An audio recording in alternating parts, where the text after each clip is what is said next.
Today, guys, we are making flaming Funyun fried pork chops. Say that 3 times. We're making that on Black Martha Cooks. At the top of the video, you will see a link to go to my mashed potatoes recipe. This would be paired so perfectly with mashed potatoes. So we're going to go ahead and get into the dry mix of our video.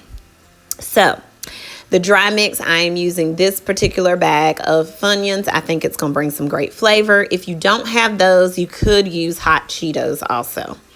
So I've got a half a cup that I have ground up with my hands, or I kind of rolled it into a Ziploc bag, and that's what we have.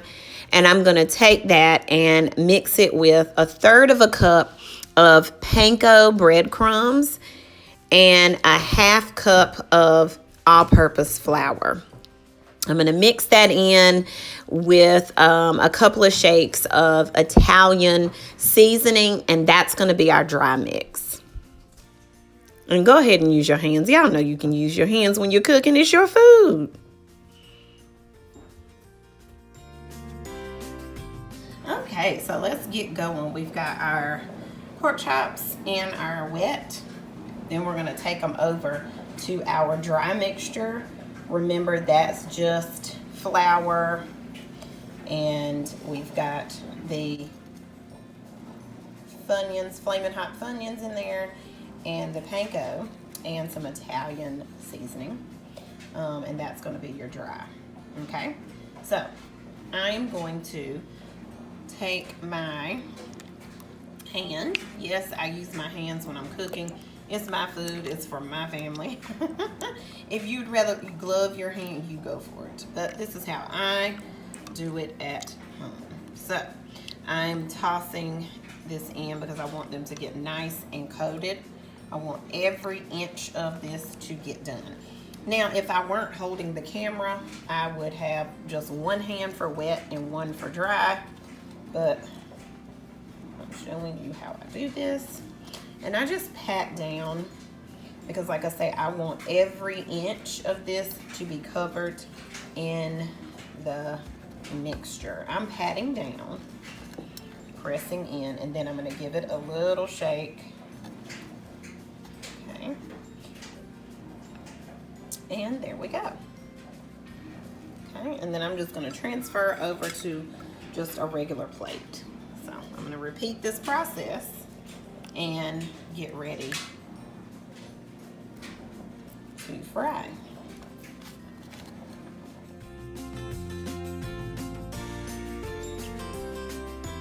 Okay, so we've let these pork chops sit for just a little bit. I like to let anything that I'm frying sit and rest for a little bit before I hit it in a hot pan. My meat is not super cold out of the refrigerator. So I'm going to now fry these, put them in the grease, and probably jump.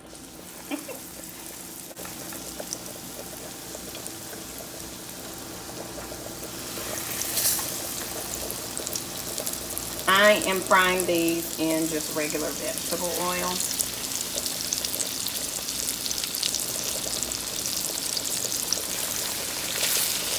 There we go.